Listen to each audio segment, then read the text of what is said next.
മഹാഭാരതത്തിന്റെ ഏടുകളിൽ കാണുന്ന കഥാംശത്തിന് ജീവൻ പകർന്നു നൽകുന്ന ക്ഷേത്ര ഇതിഹാസങ്ങളിലൂടെ, ഗുരു ആചാര്യന്മാർ പകർന്നു നൽകിയ വഴിയിലൂടെ അത്യുന്നതിയിലേക്ക് ഈശ്വര ചൈതന്യം നിറഞ്ഞു നിൽക്കുന്ന ക്ഷേത്രങ്ങൾ മുതുവിലാക്കാട് ശ്രീ പാർത്ഥസാരഥി ക്ഷേത്രവും പോരുവഴി പെരുവിരുത്തി മലനട ദുര്യോധന ക്ഷേത്രവും.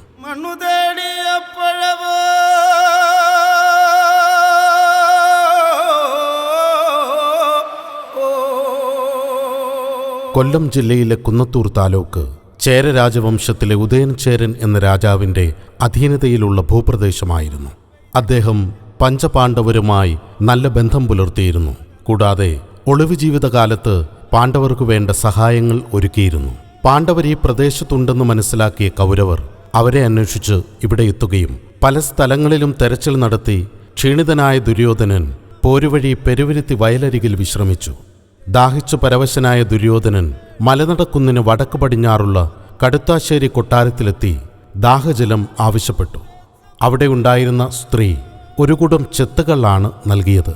സന്തോഷത്തോടെ ദുര്യോധനൻ അത് പാനം ചെയ്തു. തിരിഞ്ഞു പോകുന്ന സ്ത്രീയെ നോക്കിയപ്പോൾ അവരുടെ കഴുത്തിലെ പുറത്താലി കാണുകയും കുറവ സമുദായത്തിലെ സ്ത്രീയാണെന്ന് മനസ്സിലാക്കുകയും ചെയ്തു. അവിടുത്തെ ദൈവികതയും ജനങ്ങളുടെ അതീന്ദ്രിയ ശക്തിയും മനസ്സിലാക്കിയ ദുര്യോധനൻ ആ ജനങ്ങൾക്കു വേണ്ടി ഈ മലമുകളിലിരുന്ന് ശിവനെ ധ്യാനിക്കുകയുണ്ടായി.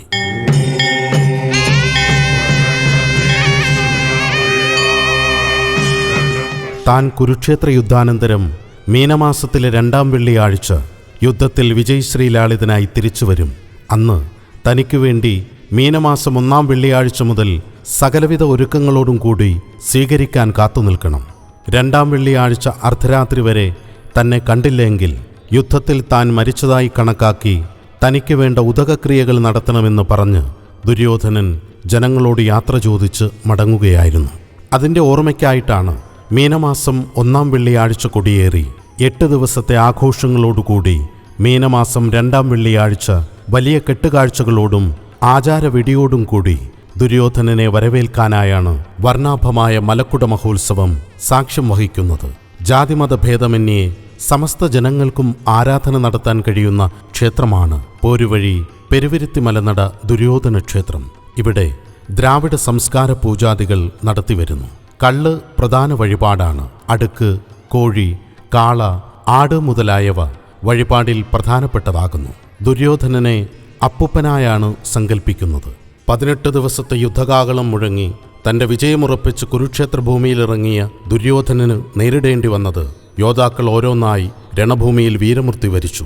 പിതാമഹൻ ഭീഷ്മർ ശരശയ്യയിൽ കിടന്നപ്പോഴും തൻ്റെ യുദ്ധവീര്യം ചോരാതെ പോരാടിയ മഹാഭാരതത്തിലെ ഇതിഹാസം ദുര്യോധനൻ യുദ്ധാരവത്തിൻ്റെ അരങ്ങൊഴിയുമ്പോൾ ആ വീരസ്മരണയ്ക്ക് മുന്നിൽ ഇവിടെ അദ്ദേഹത്തിൻ്റെ വിജയം ആഘോഷിക്കപ്പെടുകയാണ് ഈ മലക്കുട മഹോത്സവത്തിലൂടെ.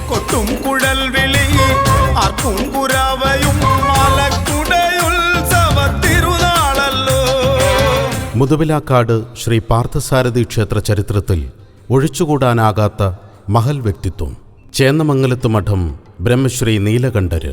ക്ഷേത്രത്തിൽ ആരും തന്നെ വരവില്ലാതിരുന്ന കാലത്ത് കൊച്ചുമകനെ മടിയിൽ വെച്ചുകൊണ്ട് ദീപാരാധന നടത്തി. അരനൂറ്റാണ്ടിൽ കൂടുതൽ ശാന്തി നടത്തി. ഒടുവിൽ തൻ്റെ 4 മക്കളോടുമൊപ്പം ഈ നാട്ടിൽ നിന്നും പോകേണ്ടി വന്ന തിരുമേനിക്ക് ശതകോടി പ്രണാമങ്ങൾ.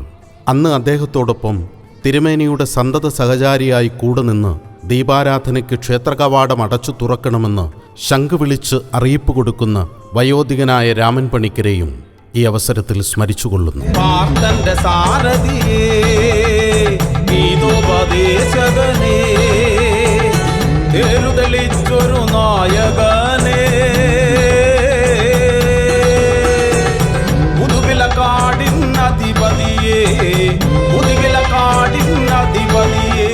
പഞ്ചപാണ്ഡവർ കുരുക്ഷേത്ര യുദ്ധത്തിന് ഉദയൻ ചേര മഹാരാജാവിൻ്റെ സഹായം തേടി.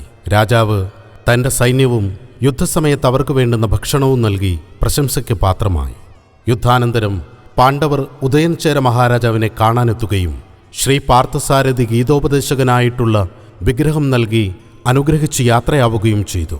ആ വിഗ്രഹമാണ് മൂലക്ഷേത്രമായ ഇവിടെ പ്രതിഷ്ഠിച്ച് ആരാധിച്ചു പോന്നിരുന്നത്.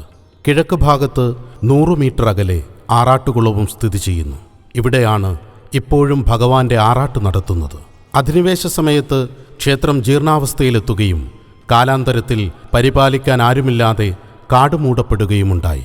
കാലങ്ങൾക്കപ്പുറം ഒരു സ്ത്രീ പുല്ലറുക്കാൻ എത്തുകയും അരിവാളിന് മൂർച്ച കൂട്ടാനായി അവിടെ കണ്ട ശിലയിൽ ഉരയ്ക്കുകയും ചെയ്തു.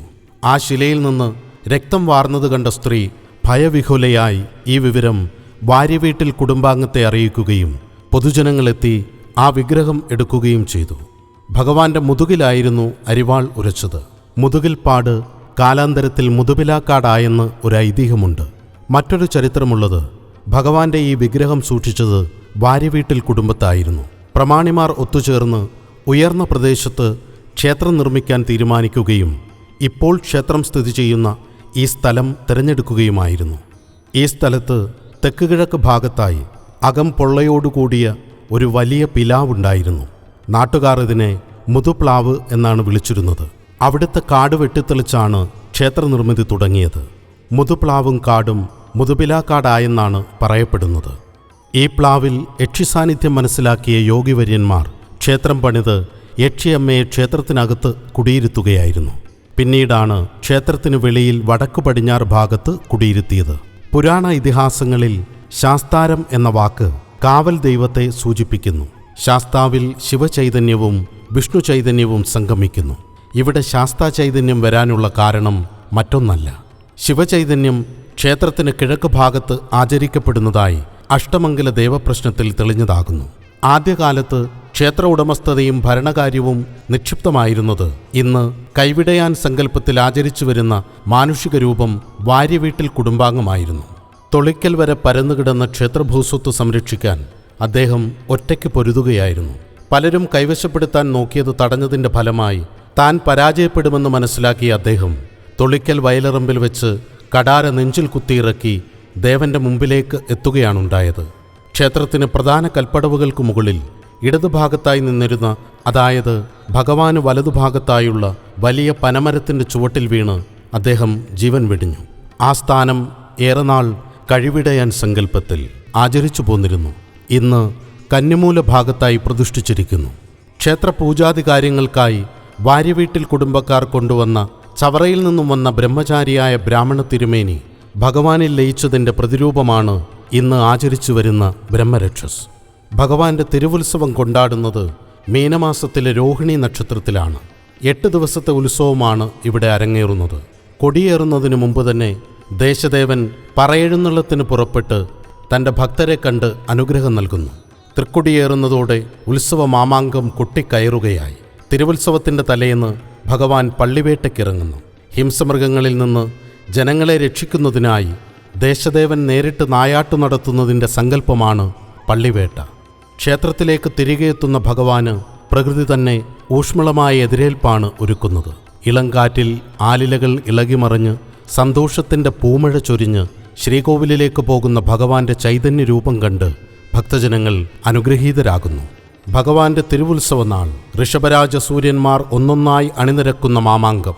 മുതുപിലാക്കാടിൻ്റെ ഋഷഭരാജ പ്രജാപതി ഏഷ്യയിലെ ഏറ്റവും വലിയ ഒറ്റക്കാളയുടെ വരവോടുകൂടി ഉത്സവപ്രേമികളുടെ സിരയിളക്കിക്കൊണ്ട് നിറഞ്ഞാടുകയാണ് മുതുപിലാക്കാടിൻ്റെ ഋഷഭധാര രാജാക്കന്മാർ. പാർത്ഥനും അർജുനനും അഭിമന്യുവും കർണനും ഭീമനും കോട്ടാത്തല കതിരവനും കണ്ണങ്കര കൊമ്പന്മാരും പനപ്പട്ടി ദുര്യോധനനും കൊട്ടിക്കലാശത്തിൻ്റെ വിളംബര ഭൂമിയിൽ യുവതയുടെ കൈത്തണ്ടയിൽ തുള്ളിക്കളിക്കുന്ന സുന്ദര നിമിഷങ്ങൾ. ദിഗന്ധങ്ങൾ മുഴങ്ങുമാർ യുദ്ധകാഹളം മുഴക്കി ഭഗവാൻ ആറാട്ടിനായി പുറപ്പെടുന്നു.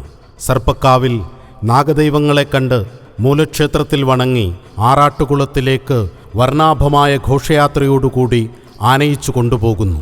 ഭഗവത് ചൈതന്യത്തിൻ്റെ തിരുവാറാട്ട് കണ്ട് ഭക്തർ നിർവൃതിയടയുന്ന അനർഘ നിമിഷങ്ങൾ. സന്നിധാന പ്രവേശം സാക്ഷിയാകുന്നത് ഋഷഭരാജ വിശ്വപ്രജാപതി ആരവങ്ങൾക്ക് നടുവിൽ ക്ഷത്രിയ വീര്യം തുള്ളിക്കളിക്കുന്ന യുവതയുടെ കൈത്തണ്ടയിൽ നീരാടി സൂര്യതേജസ്സോടെ ഭഗവാന്റെ മുന്നിൽ വിളയാടുന്നു. ഋഷഭധാര രാജാക്കന്മാരുടെ അത്ഭുതാവഹമായ ആറാട്ട് കണ്ട് ഭഗവാൻ മടങ്ങുമ്പോൾ ഭക്തവത്സലനായ ഭഗവാൻ സത്യധർമ്മനീതികൾക്കായി കുടികൊള്ളുകയാണ്. മുതുപിലാക്കാടിൻ്റെ അധിപതിയായി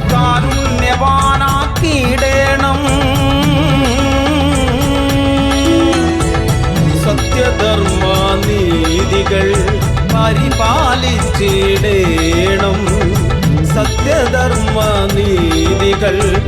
പരിപാലിച്ചിടേണം മുതുവിലക്കാടിൻ